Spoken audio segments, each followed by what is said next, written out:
July 1st, 2025. Daily Bread. Passage. Genesis chapter 31 verse 31 to 55. Key verse. Verse 44. Title: A Tense Confrontation. Jacob answered and said to Laban, "Because I was afraid, for I thought that you would take your daughters from me by force. Anyone with whom you find your gods shall not live. In the presence of our kinsmen point out what I have that is yours, and take it." Now Jacob did not know that Rachel had stolen them. So Laban went into Jacob's tent and into Leah's tent and into the tent of the 2 female servants, but he did not find them. And he went out of Leah's tent and entered Rachel's. Now Rachel had taken the household gods and put them in the camel's saddle and sat on them. Laban felt all about the tent, but did not find them. And she said to her father, "Let not my lord be angry that I cannot rise before you, for the way of women is upon me." So he searched but did not find the household gods. Then Jacob became angry and berated Laban. Jacob said to Laban, "What is my offense? What is my sin, that you have hotly pursued me? For you have felt through all my goods. What have you found of all your household goods? Set it here before my kinsmen and your kinsmen, that they may decide between us two. These 20 years I have been with you. Your ewes and your female goats have not miscarried, and I have not eaten the rams of your flocks. What was torn by wild beasts I did not bring to you. I bore the loss of it myself. From my hand you required it, whether stolen by day or stolen by night. There I was, by day the heat consumed me, and the cold by night, and my sleep fled from my eyes. These 20 years I have been in your house. I served you 14 years for your 2 daughters, and 6 years for your flock, and you have changed my wages 10 times. If the God of my father, the God of Abraham and the fear of Isaac, had not been on my side, surely now you would have sent me away empty-handed. God saw my affliction and the labor of my hands and rebuked you last night."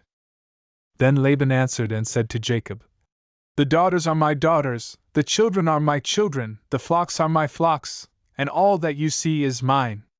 But what can I do this day for these my daughters or for their children whom they have borne? Come now, let us make a covenant, you and I. And let it be a witness between you and me." So Jacob took a stone and set it up as a pillar. And Jacob said to his kinsmen, "Gather stones." And they took stones and made a heap, and they ate there by the heap.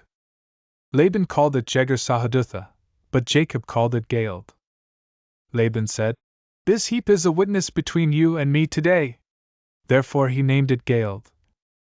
And Mizpah, for he said, "The Lord watch between you and me, when we are out of one another's sight. If you oppress my daughters, or if you take wives besides my daughters, although no one is with us, see, God is witness between you and me."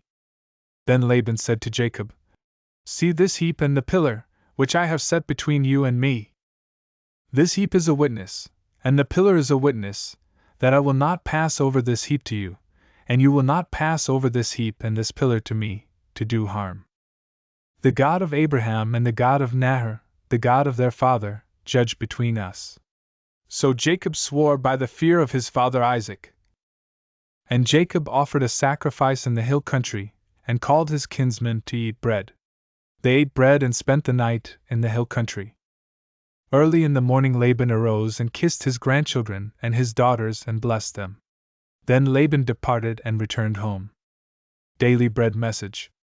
Prompted by God, Jacob had left Laban and headed back to his father with all his family and possessions that he had accumulated over 20 years. Laban's relationship with Jacob had not been the best at the time, so Jacob left secretly, afraid Laban would hinder him from leaving with his family. But despite a 3-day head start, Laban caught up with Jacob and confronted him. Then Laban accused Jacob of stealing his household gods.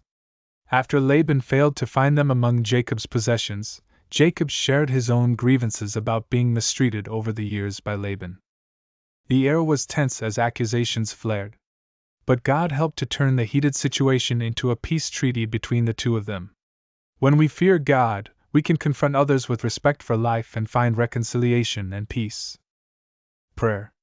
Lord, we live in a polarized society where it is hard to understand each other. May you be with us to be peacemakers even in difficult situations. One word. Blessed are the peacemakers.